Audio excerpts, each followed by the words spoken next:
இந்த வீடியோ ஃபுல்லாக பாருங்கள். நம்ம அண்ணன் விஜய் சிஎம் ஆகணும் உடனே 24 மணி நேரத்தில் அவ்வளோ கோரிக்கையை நிறைவேற்றுங்கிறாங்க. ஏன்டே கேட்குறாங்க உங்கள் ஆள் ஜெயிச்சு என்ன பண்ணணும்னு கேட்குறாங்க. ஏன்டா நான் இன்னும் திருப்பி கேட்க தெரியாமலாம் கிடையாது.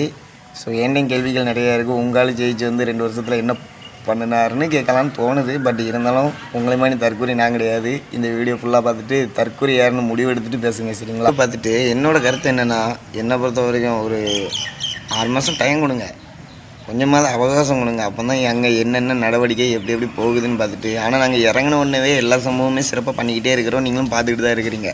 அப்புறம் ஏன் போட்டு முக்கி கற்றுக்கிட்டே இருக்கிறீங்க? நீங்கள் கத்துறதுனால ஒன்றும் ஆகுறதில்ல. இருந்து வேடிக்கை மட்டும் பாருங்கள், எல்லாமே நல்லதே நடக்கும். உங்களோட கருத்தை கமெண்டில் சொல்லுங்கள். வாங்க வீடியோக்குள்ளே போகலாம்.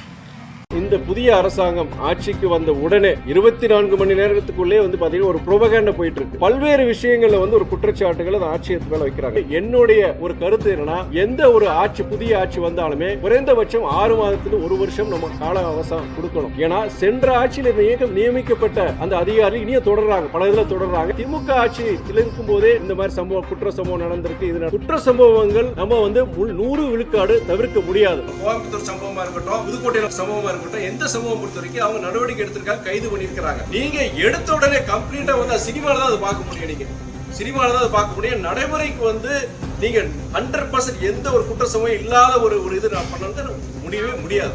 ஆட்சிக்கு 1 மாசம் கூட ஆகும். காவல்துறையா இருக்கட்டும், இல்ல போக்குவரத்து துறையா இருக்கட்டும், மின்சாரத்துறையா இருக்கட்டும், எதுவுமே எதுனா ஒரு மாற்றங்களை கொண்டு வரணும்னா அந்த புதிய அரசாங்கத்துக்கு ஒரு கால அவகாசம் கண்டிப்பா நீங்க கொடுக்கணும். ஒரே வாரத்துல 4 நாள்ல நீங்க அதை பண்ணிட முடியுமா? கண்டிப்பா அது முடியாதுங்கிறது, அது சாத்தியம் படாது. நாங்க ஆட்சிக்கு வந்தா நாங்க இது பண்ணிடுவோம். ஆனா ஒரு கிராஜுவல் மேனர், ஒரு ஃபேஸ்ட் மேனர் தான் ஒரு மாற்றங்களை கொண்டு வருமே. 24 மணி நேரத்துல டக்குன்னு ஒரு மாற்றத்தை அது சினிமாவில் வேணா பண்ணலாங்க. இது நடைமுறைக்கு சாத்தியப்படாது.